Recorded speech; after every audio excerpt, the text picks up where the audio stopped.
चलिए दोस्तों, तो कल की वीडियो में हम कोशिका द्रव, केंद्रक द्रव और जीव द्रव तक पहुंच गए थे। जीव द्रव के बारे में बता दिया था कि कोशिका के अंदर भरा हुआ और केंद्रक के अंदर भरा हुआ दोनों द्रव को मिलाकर जीव द्रव कहते हैं। जीव द्रव की खोज पुरकिन और डायर्डन ने की थी और हेक्सरे ने इसको कोशिका की आत्मा कहा था, क्योंकि ये कोशिका को जिंदा रहने के लिए और उसके जीवन के लिए और उसमें जितने भी अंग पाए जाते हैं उनके लिए, रहने के लिए या उनमें तैरने के लिए बहुत जरूरी होता है, इसलिए उसको कोशिका की आत्मा कहा था हेक्सरे ने। अब आगे चलते हैं, तो अब हम पढ़ते हैं अगला।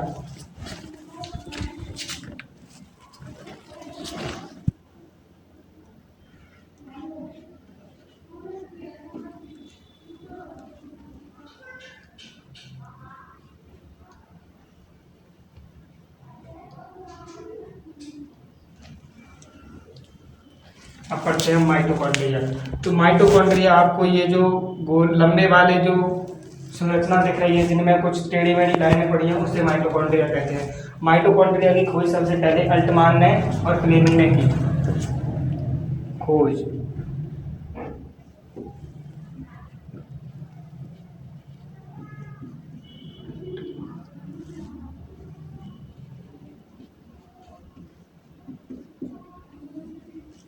अल्टमान और फ्लेमिंग ने की। तो माइटोकॉन्ड्रिया की खोज अल्टमान और फ्लेमिंग ने की, लेकिन इसको माइटोकॉन्ड्रिया नाम नहीं दिया। फ्लेमिंग ने इसको कुछ और ही नाम दिया, जिसका नाम है बायोप्लास्ट।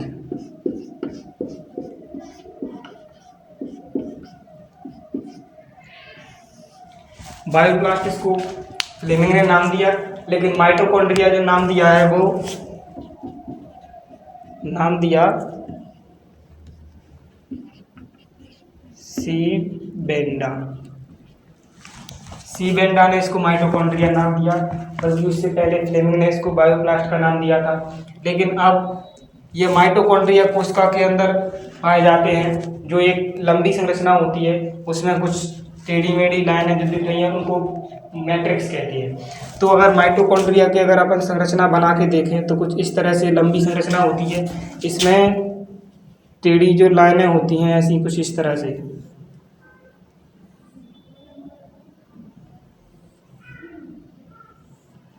इस तरह से ये बनी होती हैं। ये जो बनी हैं इनको कहते हैं मैट्रिक्स।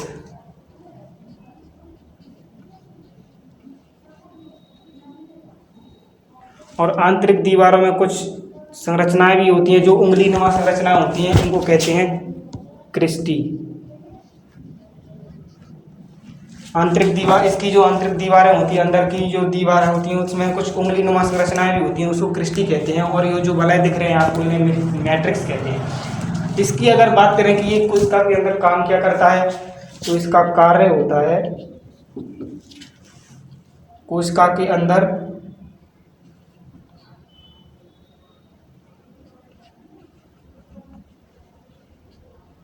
ऑक्सीकरण करना, या कहें कि भोजन का ऑक्सीकरण।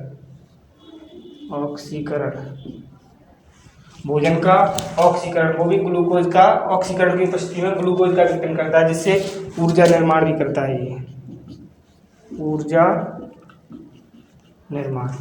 अब ये ऊर्जा निर्माण जो हमें ऊर्जा मिलती है वो श्वसन की क्रिया द्वारा, ऑक्सीजन जब इसको प्राप्त होती है तो हमारे द्वारा जो खाए गए भोजन से ग्लूकोज को तोड़ने का काम करता है ऑक्सीजन की उपस्थिति में, जिससे हमें ऊर्जा मिलती है। तो ये ऊर्जा को उत्पन्न करने का काम करता है, इसीलिए इसे ऊर्जा ग्रह भी कहते हैं, या इसको पावर हाउस, कोशिका का पावर हाउस या ऊर्जा ग्रह। अब ये इसमें काम कैसे करता है, तो इसको जो आपको मैट्रिक्स दिख रहे हैं इनमें एक चक्र चलता है जिसे कहते हैं क्रेब्स चक्र।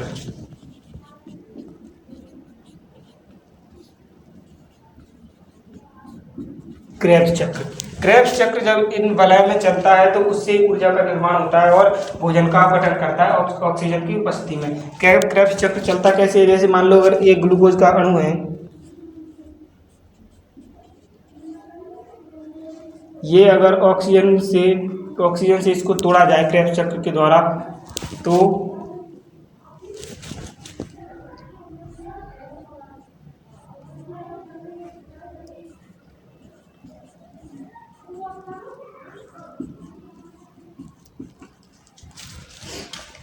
ऑक्सीजन की उपस्थिति में जब ग्लूकोज के अणु को तोड़ा जाता है तो कार्बन डाइऑक्साइड बनती है, जल बनता है और एटीपी बनती है, यानी एडिनोसिन ट्राइफॉस्फेट, जिसको जैव रासायनिक ऊर्जा कहते हैं, जो हमारे काम में आती है, हमें काम करने के लिए जो ऊर्जा मिलती है वो ये है जैव रासायनिक ऊर्जा। तो इस क्रिया में लगभग 36 से 38 एटीपी ऊर्जा का निर्माण होता है। इस प्रकार से ये कार्बन वो क्या कहते हैं इसको, माइटोकॉन्ड्रिया काम करता है। माइटोकॉन्ड्रिया में इस प्रकार से ऊर्जा निर्माण होता है।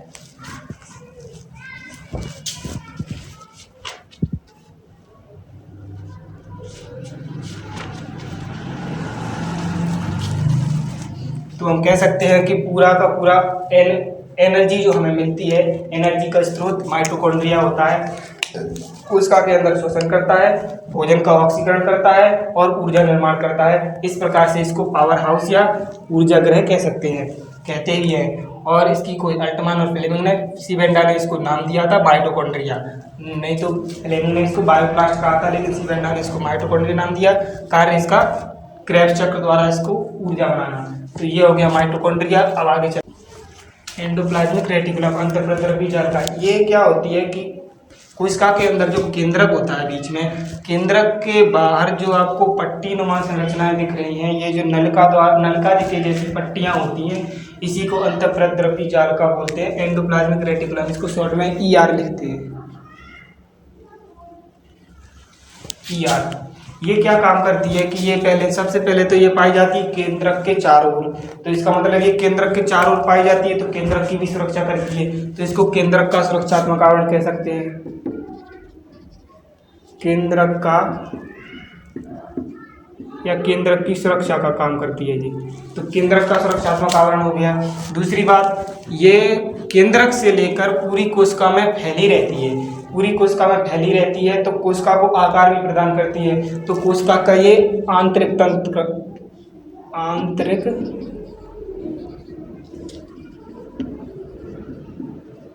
कंकाल, आंतरिक कंकाल तंत्र का निर्माण करती है। आंतरिक तंत्र का आंतरिक कंकाल कैसे, जैसे ये कोशिका के चारों ओर, कोशिका में चारों ओर फैली रहती है केंद्रक के आसपास, केंद्रक से लेकर कोशिका की झिल्ली तक। अब ये फैली रहती है तो कोशिका को झिल्ली को सिकुड़ने नहीं देती। जैसे हमारे अंदर हड्डियां होती हैं, तो हमारी हड्डियां क्या है कि हमारे हाथों को सिकुड़ने नहीं देती या कहीं से भी टेढ़ा नहीं होने देती। जैसे जहाँ पर हड्डी होती है बड़ी वाली, तो वहाँ पे हाथ टेढ़ा नहीं होता। अगर हमारे शरीर में हड्डियाँ ना हो तो हमारा शरीर खड़ा भी नहीं हो सकते हम, तो हमें आकार भी नहीं मिलेगा। आकृति पता नहीं कैसी होगी, गोल सी मटोल सी, बिल्कुल एक पानी भरी थैली के जैसी हो जाएगी।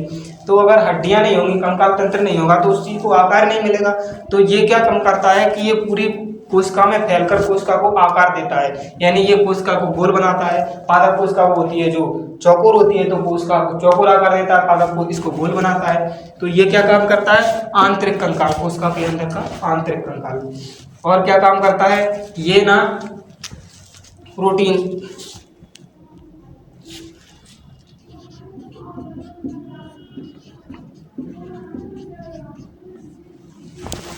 वसा का भी निर्माण करती है। अब वो कैसे करती है, जैसे कि ये मान लो कि ये केंद्रक के चारों ओर जो है, ये जो रहा आपका, ये जो केंद्रक है, केंद्रक के चारों ओर ये लिपटी है, तो केंद्रक के पास वाली को छोड़कर जो दूर वाली है वो वसा का निर्माण करती है, और जो पास वाली है उस पर राइबोसोम चिपके रहते हैं। तो इस प्रकार से हम कह सकते हैं कि ये कितने प्रकार की होती है, तो ER होती है 2 प्रकार की। एक होती है खुरदरी, खुरदरी जिसे कहते हैं हम रफ, तो रफ को लिखते हैं RER। और एक होती है अपनी चिकनी, इसको कहते हैं स्मूथ, तो SER।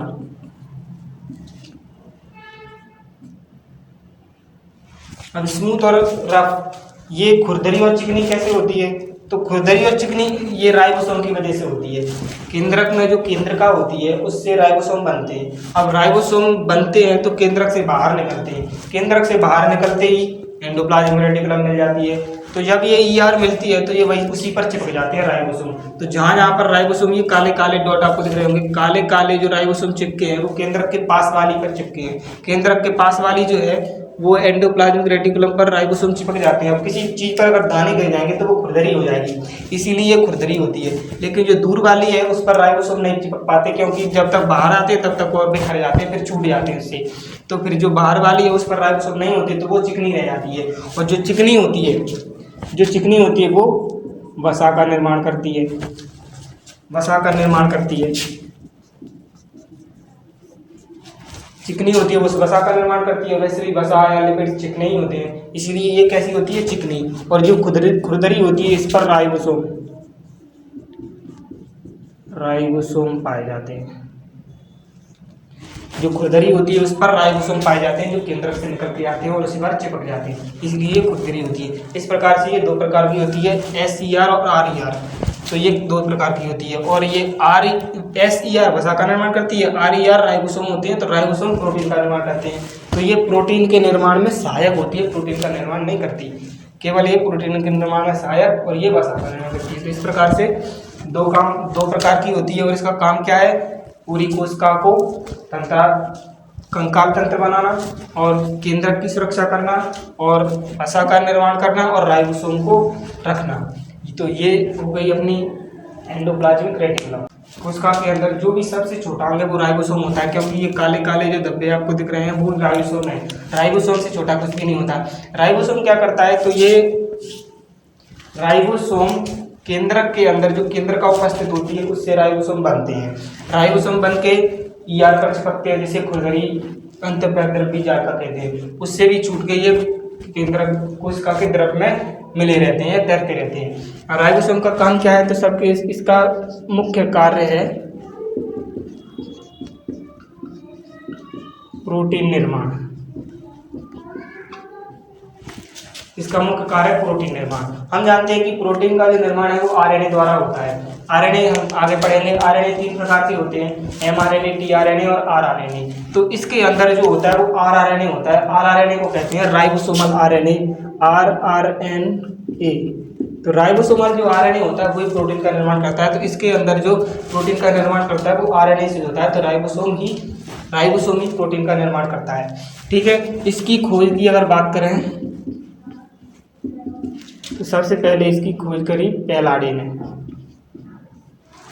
ने इसकी खोज करी, और ये प्रोटीन का काम करता है, सबसे छोटी है। अब ये क्या है कि सभी जीवों को प्रोटीन की आवश्यकता होती है, तो सभी कोशिकाओं में पाया जाता है। सभी कोशिकाओं में पाया जाता है, तो एक कोश की हो, चाहे जो बहुकोश की है, चाहे पादप की हो, चाहे जंतु की। तो कुछ जीव ऐसे होते हैं जिन्हें कोशिका के अंदर प्रोटीन की कम आवश्यकता होती है, जैसे प्रोकैरियोटिक कोशिका है। तो प्रोकैरियोटिक कोशिका के जो जीव होते हैं वो एक कोश की ज्यादातर होते हैं। एक कोश की जीव के पास एक ही कोशिका होती है, तो उन्हें ऊर्जा की ज़्यादा आवश्यकता नहीं होती। तो उनके पास राइबोसोम फिर छोटा होता है। और जिनके पास जैसे बहुकोश की जीव है तो उन्हें, हम जैसे इंसान है, जानवर है, तो वो दौड़ते भागते रहते हैं, उन्हें ऊर्जा की भी ज़्यादा आवश्यकता होती है। तो इस प्रकार से ऊर्जा की आवश्यकता ज़्यादा होती है, तो प्रोटीन की आवश्यकता ज़्यादा होती है। तो प्रोटीन के निर्माण के अनुसार ही RNA राइबोसोम फिर दो प्रकार के होते हैं। राइबोसोम है वो दो प्रकार के होते हैं। एक होता है 70S वाला और एक होता है 80S वाला।